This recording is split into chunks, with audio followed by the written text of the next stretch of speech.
for my wife's French family. Ah, on dirait là qu'on est réunis pour une projection exclusive pour la famille française de sa femme. Donc on est dans l'intimité. You know, it's the holidays today, plus the sun. You know that. Yeah, as soon as I saw the weather, I said, we are so fucked. D'abord, bravo pour le film, je me suis bien marré. Je voulais savoir pourquoi est-ce que vous avez arrêté de tourner pendant presque 10 ans, je crois, et ce qui vous a donné envie de repasser derrière la caméra. Well, first of all, congratulations. This guy had a ball, he said, watching your movie. I mean, basically, he wanted to know what happened, why did you stop for almost 10 years or even more, and what made you say yes, what gave you the wish, the will to go back behind the camera for this particular film? Well, I haven't not been behind the camera. You're talking about a feature film, like a narrative, like a movie. Yeah. I've made most of the documentaries the last 10 years in television, most of which doesn't come to Europe. But I was offered this movie. I was in England visiting my friend Corinda Chada. Do you know Corinda Chada? She directed like Bend It Like Beckham. Yeah. And she has an office at Ealing Studios. Alors voilà, en fait, vous parlez évidemment, parce que vous dites que je n'ai pas tourné depuis environ 10 ans, il faut savoir que je n'ai pas effectivement tourné de long métrage, mais pendant ce temps-là, eh bien, depuis à peu près 10 ans, j'ai tourné beaucoup de documentaires pour la télévision, et ce sont des documentaires qui ne sont pas sortis en France sur vos écrans. Mais en fait, ce film, eh bien, on l'a proposé, je ne sais pas si vous connaissez Corinda Chada, mais c'est la réalisatrice de Je la comme Beckham, que vous avez peut-être vu. C'est une amie à moi, et elle connaissait très bien la personne de Healing Studios qui ont produit ce film. C'est ainsi que je suis repassée derrière la caméra pour un long. So I went to lunch, had lunch with Corinda, because I'd never been to Ealing. Ealing, do you know Ealing Studios? They're the only movie studio in London. All the other studios are outside of London. Here you can take the tube to Ealing and just go. But in the 50s and the 40s and 50s, Ealing made many great films and many black comedies. Kind Hearts and Coronets, I'm All Right Jack, The Lavender Hill Mob, The Lady Killers, The Man in the White Suit, just a lot of really good black comedies. So I wanted to see Ealing. They went out of business in, I think 1960. But the studio is where BBC made all the Monty Python television shows and stuff. So I wanted to see Ealing, so I went to have lunch with Corinda, and she introduced me to Barnaby Thompson. And Barnaby Thompson is a guy who, with a bunch of others, they bought the studio. And they started to make movies about, I think they've made 4 or 5 movies. And she said, Barnaby, this is John Landis, and he said, are you John Landis, the filmmaker? I said, yeah. She goes, I got a script, I want you to read. And he gave me the script, and I liked it because it's inappropriate. I like the idea, the real Burke and Hare are so despicable, and the real story is so horrendous. There have been many movies on Burke and Hare, and they're all horror films. So I like the idea of making a romantic comedy out of completely inappropriate material. It's how do I show them doing exactly what they did and have you like them? So I said yes. Alors voilà, en fait, donc j'étais en fait déjeuner avec Corinda Chada, mon amie, et elle m'a demandé si, est-ce que vous, je ne sais pas si certains connaissent Healing Studios, mais ce sont les seuls studios qui sont littéralement à l'intérieur de Londres. Donc on peut y aller vraiment simplement par métro, à l'opposé des autres. Et vous savez, dans les années 40 et 50, les Healing Studios eh bien, étaient extrêmement prospères et ont fait des films formidables. Et surtout, ils étaient spécialisés dans la comédie, un peu d'humour noir. Alors ils ont fait des films que vous connaissez sans doute, comme Noblesse Oblige, ou The Lady Killers par exemple, pour en citer quelques-uns. Et donc je voulais voir à quoi ressemblaient ces studios. Parce que dans les années 60, eh bien, ils avaient pratiquement fermé, ils avaient perdu vraiment leur business, mais c'était là que par exemple la BBC tournait les films des Monty Python. Donc ça m'intriguait de voir Healing Studios. Et donc je suis allée déjeuner, et à ce moment-là mon ami m'a présenté Barnaby Thompson qui lui, avec d'autres partenaires, a racheté les studios. Et ils ont d'ailleurs depuis à peu près produit 4 films. Et donc je rencontre par lui, il me dit mais vous êtes John Landis, le metteur en scène, j'ai un scénario pour vous, vous tombez bien. Et donc j'ai lu le scénario, je l'ai aimé parce que justement il avait été détourné en quelque sorte. C'est-à-dire que les Buck and Hare sont des personnages très connus en Angleterre, et en fait c'était de sinistres personnages, vraiment de gros jojo. Et donc il y a eu énormément de films faits en Angleterre sur eux. En général ce sont des films d'horreur. Et ce que j'aimais justement dans ce scénario, et dans la vision en tout cas de ce film, c'est que je pouvais au contraire transformer ce film, en faire une comédie romantique en quelque sorte, à partir d'un modèle de base qui était totalement, effectivement, horrible. Et c'est ça que j'ai aimé dans ce projet. Autre question? Oui, non? Vous êtes timide? Bon, d'accord. They know everything. They know everything about you, you know, absolutely. Well, in fact, I mean, when it says the beginning of the film, true story, except certain parts that are not. This is so typical of you, John. So what is your touch? What are the things that were not true that you put in, that you sneaked in? Je disais que, vous voyez, au début du film, on voit, vous savez, tous les faits sont réels, sauf ceux qui ne le sont pas, en gros. Donc je voulais savoir quelle avait été un petit peu la touche, la patte de John Landis, ce qu'il a inventé et qui n'y était pas, justement. The title at the front, I did put that title there because the irony for me is there have been many films and plays based on the story of Burke and Hare, all horror films. We make a comedy that's by far the most accurate. Alors voilà, c'est vrai que j'ai moi voulu mettre effectivement cette phrase parce que je voulais jouer évidemment sur l'ironie. Tout le monde connaît la réalité, ou en tout cas ce qu'on assume être la réalité de leurs actes. Et moi évidemment, je l'ai changé, j'en ai fait une comédie, comme je vous l'ai dit. Mais en un sens, ce que je montre est en même temps très vrai et très précis par rapport à ce qu'ils ont fait. What's not true is obviously the romance with Ginny, the girl, and the actress. That's complete fiction. And Nislour, the French photographer, is true, but 10 years later. And he did go to Edinburgh and he took those pictures. We put the actors' heads on them. But that is true, but 10 years later. So we exaggerated and pushed things together. Alors voilà, en fait, c'est vrai aussi que ce que j'ai effectivement introduit, qui est totalement fictionnel, eh bien, c'est évidemment l'histoire d'amour avec Jenny, qui n'existait pas dans la vie de ces deux affreux.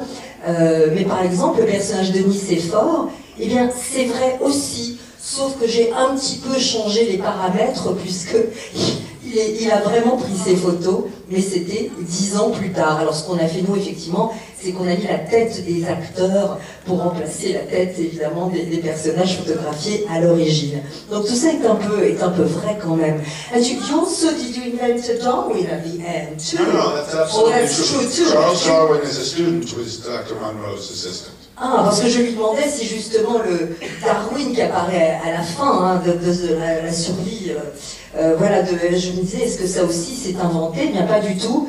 Charles Darwin était également un étudiant de ce médecin. We also changed. What really happened was that Hare and Lucky, Mr. and Mrs. Hare, turned state's evidence against Burke. So they got off, and the reality is nobody knows what happened to them. They got the hell out of town. Nobody knows what happened to them. Burke was hanged. There were about 120,000 people living in Edinburgh at the time, and over 50,000 people came to his hanging. And he was sentenced to be publicly dissected, and then his body put on display. And it's still on display. And I love it that William Burke is really in the movie. And he's very good. But so Dr. Knox did not go to America. Dr. Knox got off scot-free and stayed and was a very successful surgeon at the Royal College of Surgeons. Dr. Lister, you see Dr. Lister? What did he invent? Ah, alors question, qu'est-ce qu'a inventé Dr. Lister? Listerine. Ah voilà. That's true. you mean like the main thing that we for bad breath? Dr. Lister is the guy who had terrible breath, and he's the one who discovered that bad breath came from bacteria. And what they still sell, Listerine, is what he invented about 8 years later. D'accord, alors d'autres petits points de détail, mais qui n'en sont pas, eh bien c'est que Hair and Lucky, eux en réalité ont témoigné contre Burke pour échapper à la potence. Et donc personne ne sait vraiment ce qu'ils sont devenus. Évidemment, ils n'ont pas ouvert ce funeral parlor, mais on ne sait pas, ils ont disparu. Et Burke a effectivement été pendu. Il faut savoir qu'à l'époque, à Édimbourg, il y avait 120 000 habitants. Et 50 000 personnes, ce qui est énorme, se sont déplacées pour assister à cette exécution, à cette pendaison. Et il avait été condamné non seulement à être pendu, mais à être publiquement disséqué, littéralement, et son corps exposé. D'ailleurs, à la fin du générique, le squelette que vous voyez, eh bien, c'est réellement le squelette de Burke.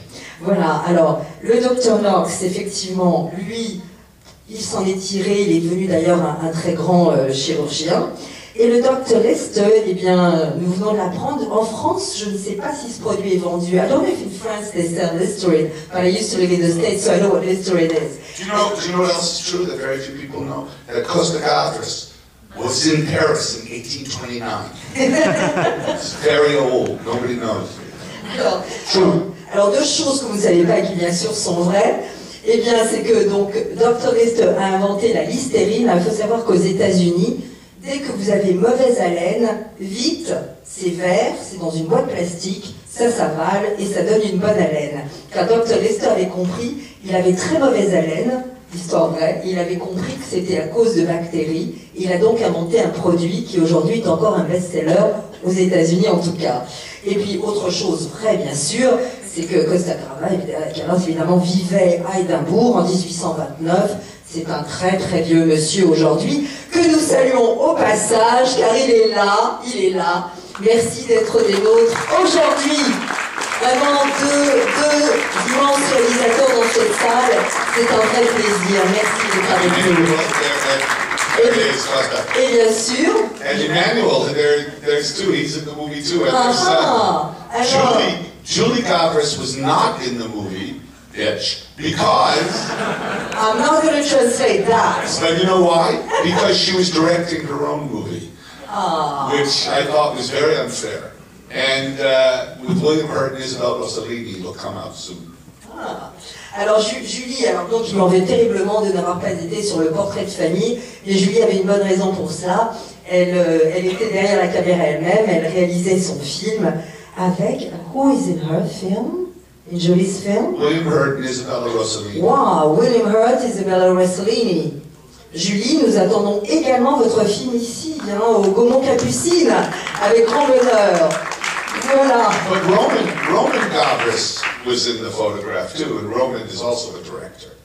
C'est vrai, et Romain, le fils également. It's like Gavras is like a mafia. It's like a French cinema mafia. Vous l'avez compris, donc Romain, le fils de Costa, lui était sur la photo. C'est également un réalisateur, donc il y a une sorte de mafia. Pardonnez-moi l'expression, monsieur Costa. Voilà, en tout cas une belle lignée comme ça qui vous suit, qui suit vos traces. Question, vous me dites, vous m'interrompez à tout moment. Oui, question. Parlez fort si le micro ne vous atteint pas. Speak loud. Parlez fort. Shout. Criez.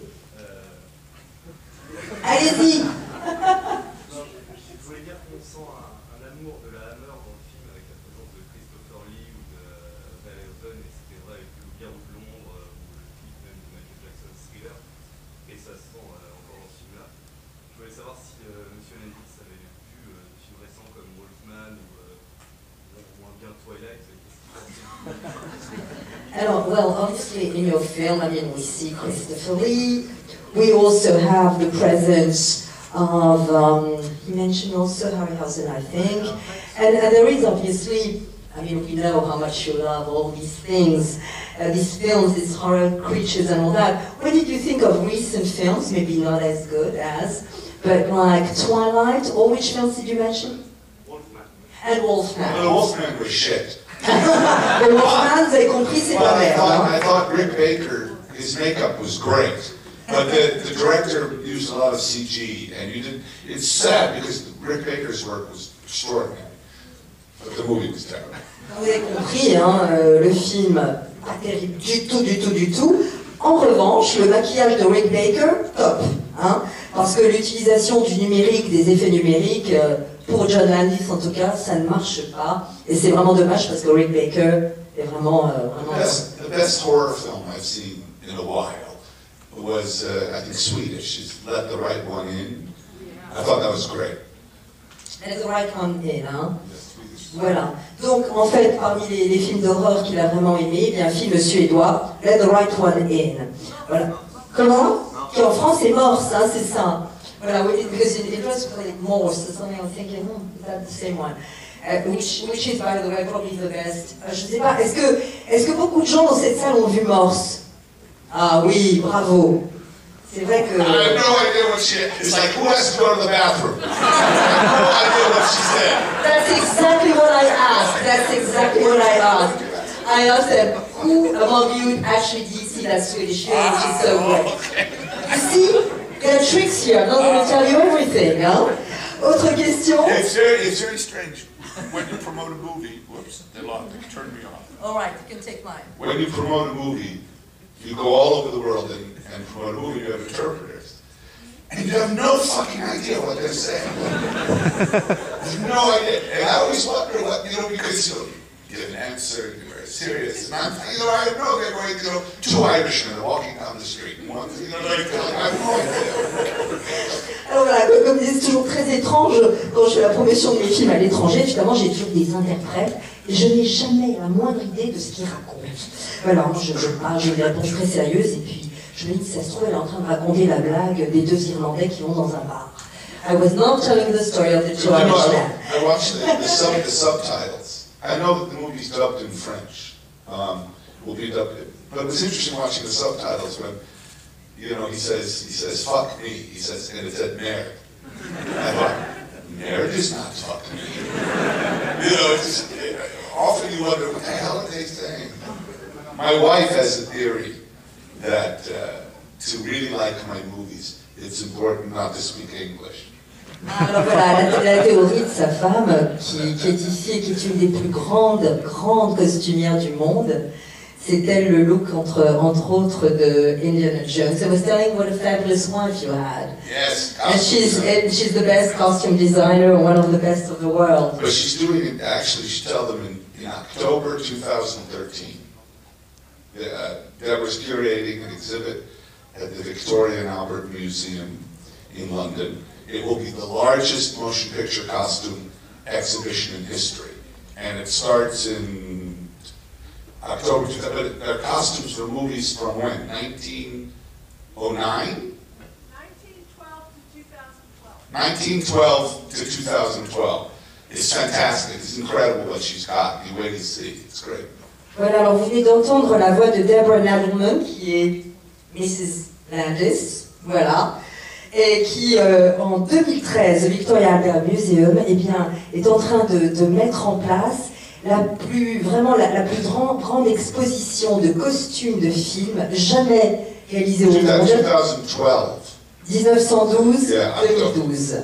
Voilà, et ça sera en 2013. Et John Landis nous disait auparavant que sa femme avait une très bonne définition de ces films pour apprécier leur humour. Il ne fallait pas parler anglais. I was telling the joke that your wife was saying that to understand your film, you better not speak English. All right? Well, in this, d'autres questions? Oui, madame, bien sûr. Si vous avez pu faire une histoire avec cadavre, une comédie, comment on peut traiter la mort avec humour? Yes, you did a comedy with obviously a lot of dead body and corpses. How can you be funny? How can you do a comedy about death, really? You can't. What kind of question is that? That's very interesting. What is comedy? What is funny? It's funny situations. Well, it depends. When people say what can you and cannot do, everything depends on context. For instance, Ernst Lubitsch, great filmmaker, made a movie called To Be or Not to Be with Jack Benny and Carole Lombard. It's brilliant and very funny. But when it came out, Carol Lombard had been killed in a plane crash, doing work for the war effort. They just found out about the concentration camps. So when the movie came out, everyone said, it was terror, it was disaster. And because in context, it was not funny. But it's a brilliant movie, and it's very funny. Have you ever seen Dr. Strangelove? You see, I think that's the blackest of black comedies. Because that's dealing with the nuclear holocaust. And it's very funny, and very realistic. It's very much like they tell you that atomic power is very safe. Unless there's a tsunami, you know, I mean. But how often does that happen? You know, you have a choice. You think it's funny or you kill yourself. Those are your choices. Alors voilà, c'est vrai que la question ramène à votre question, pardonnez-moi, ramène à une autre question, bien sûr. Qu'est-ce qui effectivement est drôle? Et John Landis nous dit que tout dépend en réalité du contexte. Parce que... No, you know, it's interesting because it's an interesting question. Because the basis of comedy is what? It's pain. And when you look at silent film, Laurel and Hardy, Buster Keaton, you know, Charlie Chaplin, they're always hitting people, they're always smashing people and stuff. And do you know how Mel Brooks defined, do you know his definition? You know, tell us. Alors c'est laquelle la définition de la comédie par Mel Brooks? Oh no, I don't know it. No. That's funny. No, Mel Brooks once said that tragedy is when an old woman carrying groceries is crossing the street and the bag, I fucked it up. I'm wrong. I'll start again. I made a mistake. Well, you have one more chance. I made a mistake. He says that comedy is when an old woman crossing the street carrying a bag of groceries, that the bag breaks and all the groceries go on the street. That's comedy. He said tragedy is when I cut myself shaving. And it's basically context. And if you look at the basic, do you know slapstick? The expression slapstick. Well, the Greeks a long time ago, even older than Costa, the Greeks, but in ancient Greece, they had these, they were reeds, poles, like bamboo, but they were poles, and they cut them down the middle, and they smash one another with them on stage, and they make a loud noise. And that's where the word slapstick comes from. What Jacques Tati did. Je reprends. Hein. Alors voilà, donc tout dépend du contexte, me répondait John Landis, et il citait effectivement un très grand film de Lubitsch, To Be or Not To Be, avec Carole Lombard. Et à l'époque, ce film sorti, eh bien Carole Lombard venait de trouver la mort dans un accident d'avion, alors que justement elle militait énormément effectivement contre les nazis, l'occupation nazie, etc. Et c'était l'époque également où l'Amérique venait juste de découvrir et d'apprendre vraiment, les Américains, d'apprendre l'existence des camps de concentration. Donc évidemment que dans un tel contexte, ce film ne pouvait pas être considéré comme drôle, au contraire, c'était un désastre. Et pourtant, lorsque vous regardez le film de Lubitsch, il est brillant. Même chose pour Docteur Folamour. C'est pour moi la comédie la plus noire qui soit et la plus brillante qui soit. Même chose lorsque vous avez besoin finalement de rire. Bon, en ce moment, on vous dit par exemple, en ce moment vous entendez beaucoup l'atome, enfin le pouvoir nucléaire. Non, ne vous inquiétez pas, tout va bien, sauf quand il y a des tsunamis. Voilà, c'est un petit peu ça quand on parle de contexte. Je crois que vraiment la base de la comédie, qu'est-ce que c'est finalement? C'est en général la douleur, la peine. Lorsque vous regardez Laurel Hardy, ou bien Keaton, ou bien Chaplin, ils sont tout le temps en train de se taper dessus. Si vous regardez bien, c'est ça, et Mel Brooks a une définition merveilleuse de la comédie que j'adore. Et voilà, la comédie, qu'est-ce que c'est? C'est une vieille femme qui porte un sac comme ça de course, avec des légumes, des choses comme ça, et elle traverse la rue, son sac se déchire, et tous les légumes et toutes ses courses se répandent dans la rue. Ça, c'est de la comédie. La tragédie, c'est quand je me rase et que je me coupe. Voilà, donc question de contexte absolu. Et slapstick, et je viens de l'apprendre aussi, Ça vient évidemment des Grecs, bien avant vous, mon cher Costa Gavras. Ça vient des Grecs, car en Antiquité, sur la scène grecque, ils avaient des roseaux qui coupaient, ils se tapaient dessus avec les roseaux, et quand les roseaux se brisaient, ça faisait un bruit de dingue. Et c'est pour ça qu'on appelait ça des slapsticks.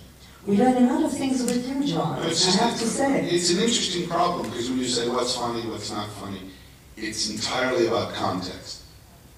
Because things that are not funny can be very funny, and things that are funny can be very not funny. It depends on context. That, you know, the most interesting, what a director does is interesting, because I always think the most interesting thing about a joke is not the joke. It's not the joke itself.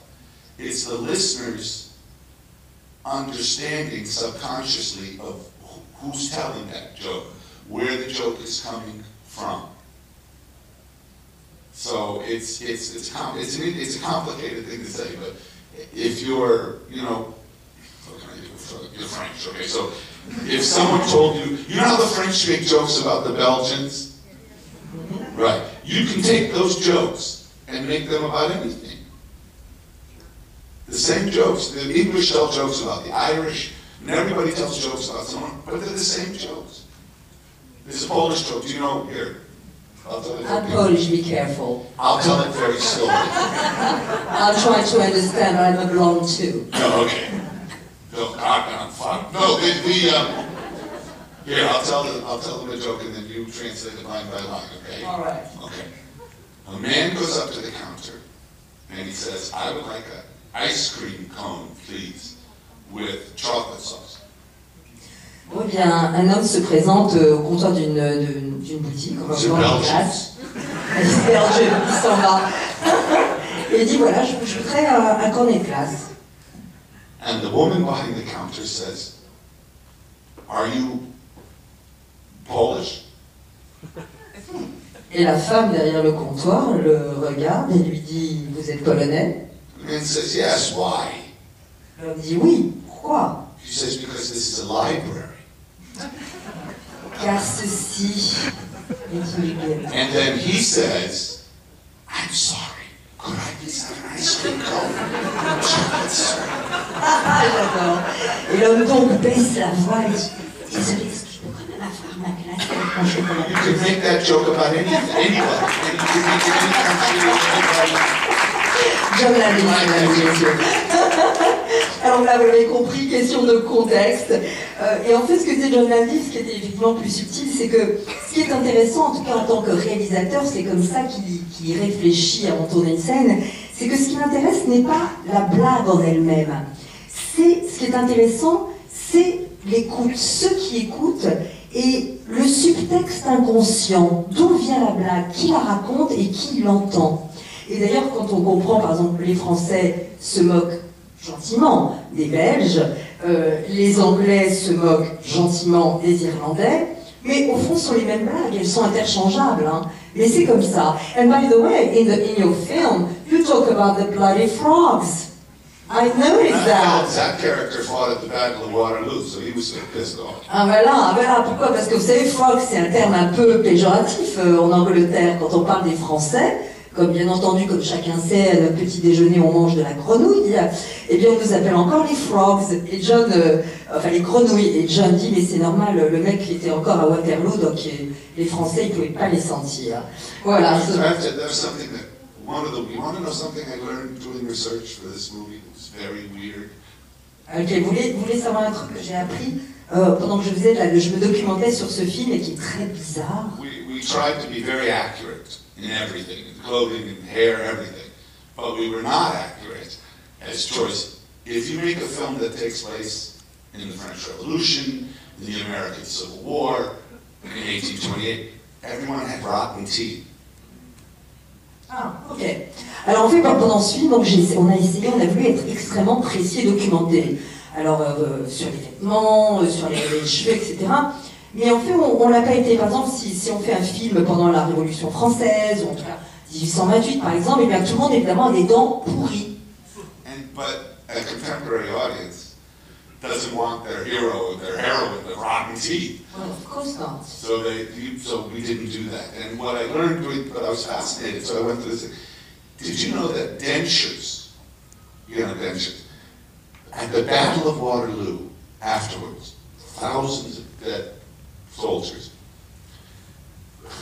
German, French, British, Scottish, Irish, people went to the field, broke their teeth out of corpses, and dentures made from human teeth from the Battle of Waterloo were sold all the way up to the First World War. Wow! Alors voilà, alors ce qu'il a appris, c'est que vous savez, donc aujourd'hui, effectivement, le public moderne, nous, on n'a pas du tout envie de voir nos héros, nos héroïnes avec des dents pourries. Donc, évidemment, nos héros n'ont pas les dents trop pourries. Mais voilà, ce qu'il a appris, c'est que après la bataille de Waterloo, eh bien, il y avait des milliers et des milliers, effectivement, de cadavres sur les champs. Et des dentistes français, anglais, irlandais, etc., sont littéralement allés sur ces champs de bataille. Ils ont cassé les dents des morts pour en faire ensuite des dentiers. Et des milliers de dentiers, eh bien, ont été faits avec les dents prises sur les cadavres des batailles de Waterloo. My goodness. It's not very funny, but it's true. Voilà, c'est pas très drôle, mais c'est vrai. We learn a lot with you. Hein. Autre question? Oui, là-bas, bien sûr. Vous parliez de la comédie, vous avez cité beaucoup de comédies un peu anciennes. Qu'est-ce qui, récemment, comme acteur ou comme film, vous ont fait vraiment rire? Well, you were quoting like a few comedies, but most of them are old ones. What among today's comic actors or comedies, what makes you laugh? I mean, which was the last maybe comedy or film that you saw that made you laugh?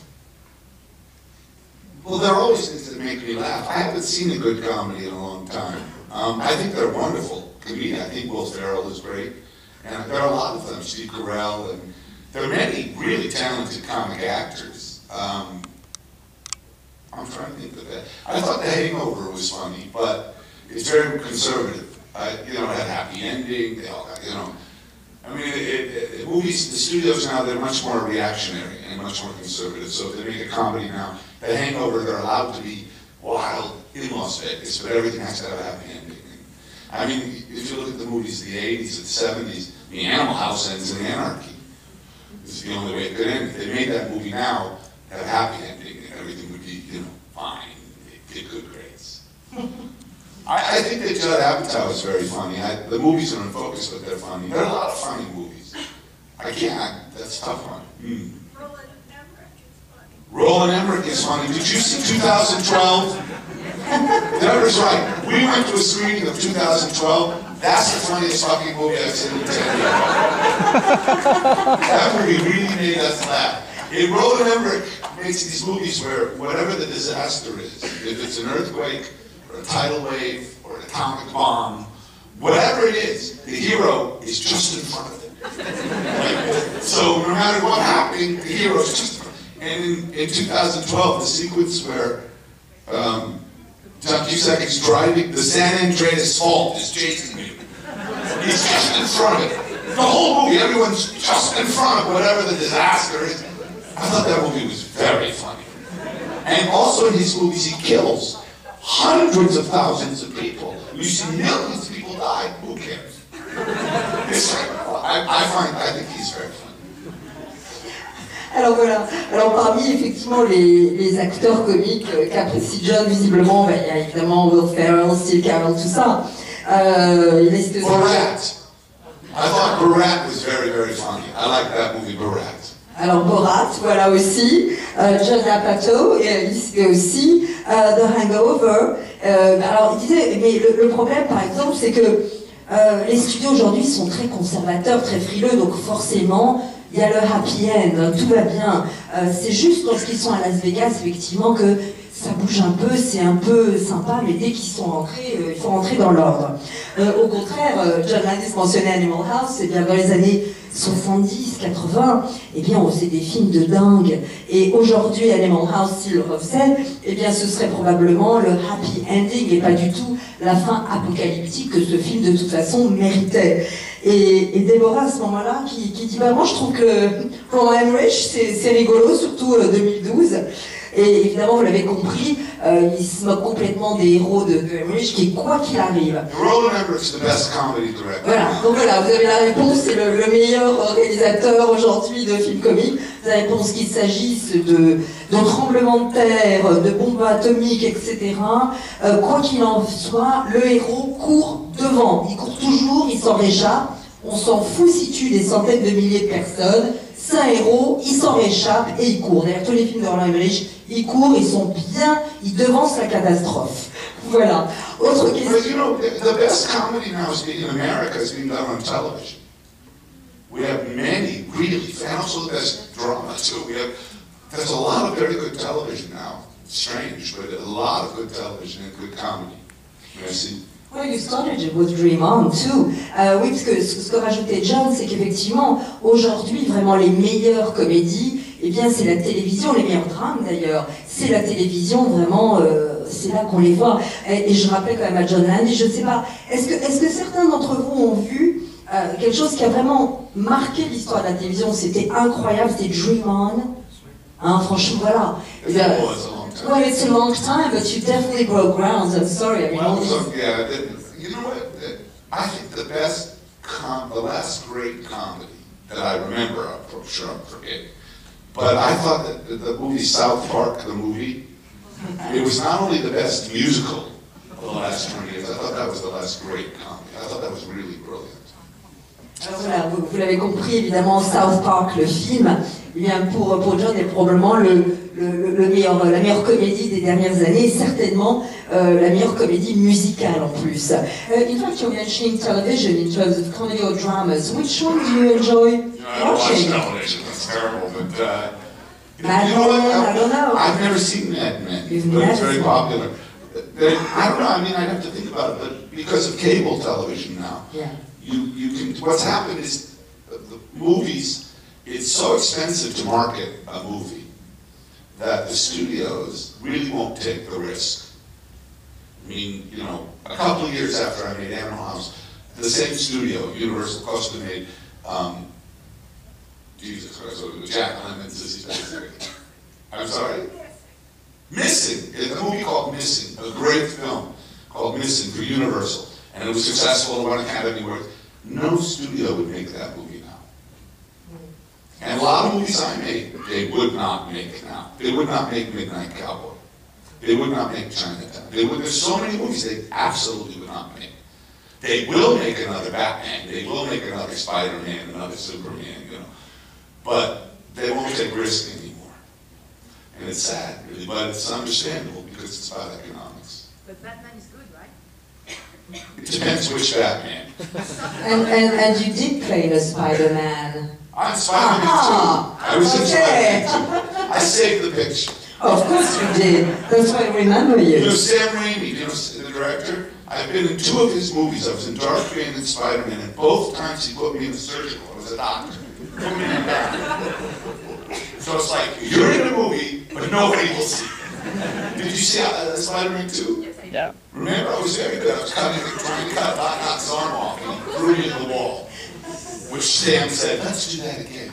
Threw me in the wall. Alors voilà, justement, en reprenant justement le problème aujourd'hui, évidemment, c'est en partie les studios qui sont effectivement devenus très frileux. Et par exemple, à l'époque, quand il a fait Animal House, enfin en français c'était American College, mais c'est Animal House, et bien Universal, aujourd'hui, ne ferait jamais ou ne sortirait jamais ce genre de film, alors qu'à l'époque, ça a été un énorme succès. Ou bien Missing, un film formidable, plus jamais c'est avec Sissy Spacek, Missing, right? It was an incredible film. Donc plus personne ne ferait, enfin en tout cas ils n'oseraient pas faire de tels films. Même chose, Midnight Cowboy, Chinatown, etc. En revanche, les Batman, les Spider-Man, les Superman, etc.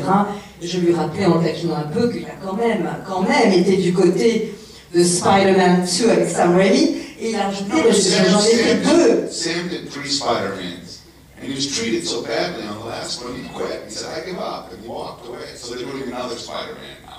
Alors voilà, et Sam Raimi en fait après, on a fait 3 films, mais les studios l'ont tellement maltraité sur le 3e qu'il a jeté l'éponge et qu'il a dit allez c'est terminé, moi j'en ferai plus. Il a joué dans 2 avec son ami Sam Raimi, et dans les 2 il disait de toute façon on peut pas me reconnaître, je suis un chirurgien, j'ai un masque comme ça. Voilà. Autre question? Oh, So, can we go? well, no, they don't know. They're staying here until midnight, something like that. Yeah. Ah, question là-bas. Pour savoir si, après la télévision, là, le fait des chefs-d'œuvre très bonnes et des épisodes de Master of Horror, vous allez remettre. En refaire d'autres? Well, we were mentioning Dream On, but obviously there's this incredible series, Masters of Horror, and you shot 2 of those, one with that your son wrote, actually, and another one not too long ago. Are you going to do some more? Masters of Horror was really funny because Mick Garris, you know, the writer-director Mick Garris, he's Stephen King's favorite, Mick Garris.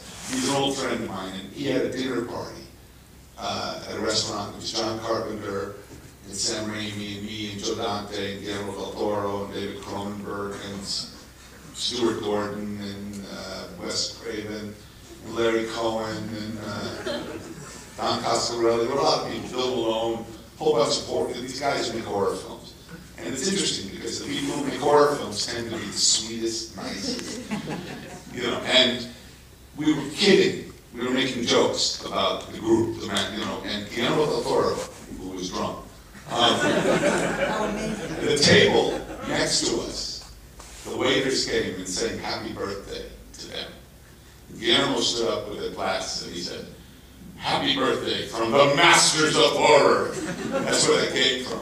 And it became a joke because it was like, the Masters of Horror have coffee.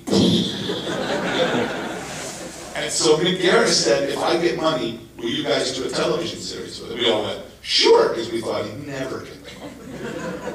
And he did, and we did. Most of us in Dario Argento and Takeshi Miike, and a lot of people. The deal was you got $1 million and 10 days.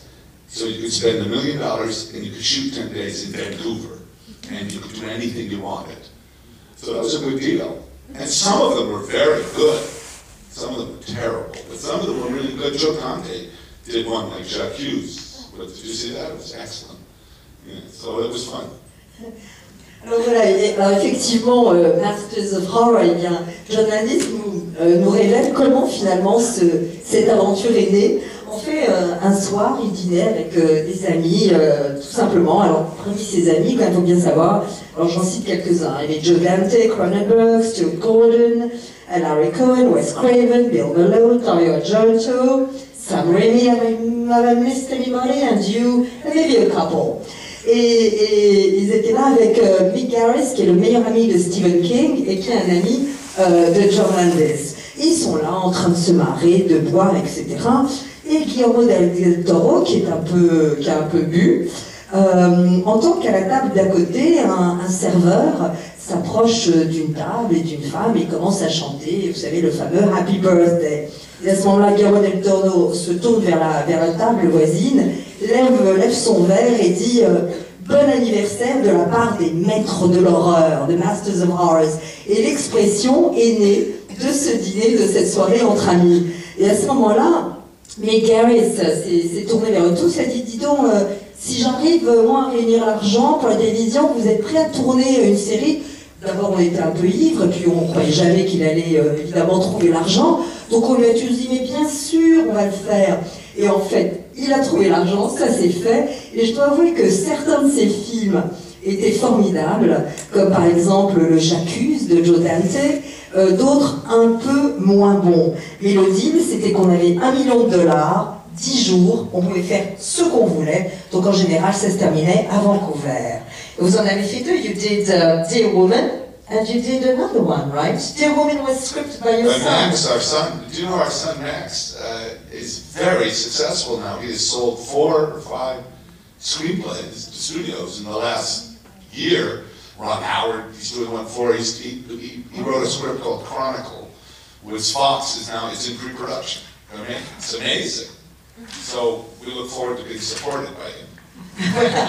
Alors voilà, ben Max, justement son fils, qui avait effectivement écrit le scénario d'un de ses films, et bien aujourd'hui il est un scénariste reconnu. Il a vendu des scénarios à Ron Howard et un Fox Chronicle. Donc bientôt, dit John Landis, j'aspire à ce qu'enfin il nous entretienne bientôt, voilà. Et Max also appears in a cameo in your film, right? Yeah, Max is the handsome, he's the coach that goes by twice. Max came to visit us in London. He was there 4 days, 5 days. And I want to be in the movie. Voilà. You know, I said, he has no, I mean, forget it. He makes me sound Scottish. You know, there's no way. So, he's the tall guy on the coach. Alors voilà, donc Max, son fils, comme dit John, il voulait vraiment être dans le film, il est venu nous voir, mais vu son accent, c'était pas possible. À côté de lui, même moi, j'avais l'accent écossais, donc il est forcément un rôle muet, et c'est lui qui est le grand gaillard assez beau sur le coach. Voilà. D'autres questions? Oui? Non? Oui. Your next project? Ah bah voilà, your next project. I always want to say, if everyone gives me their credit cards, I will make, you know what, making films now is harder and harder. I have a number of projects I would like to do, and there's a picture in England right now called The Rivals that if the producers give the money, I'll be doing that.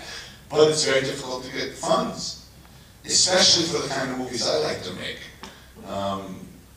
So I have do you know who William Gaines was? He was the publisher of Volta 4. His father.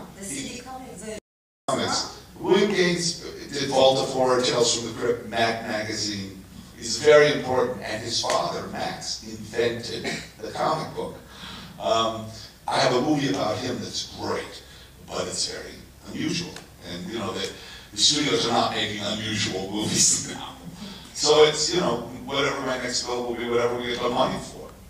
Alors voilà, donc évidemment, on disait, bon bah écoutez, si parfois je me dis, si je pouvais prendre toutes les cartes de crédit de tout le monde et trouver le budget pour faire un film, ce serait top. Mais en ce moment, voilà, j'ai 2 projets en cours, mais on cherche évidemment des financements. L'un, c'est The Rivals, and apparently Albert Finney is considering it too, hein? Yeah, well, no, I have a wonderful cast for the right. Do you know that Sheridan? It's called Restoration Comedy. It's Sheridan. Yeah, The Rivals. It's a film based on that.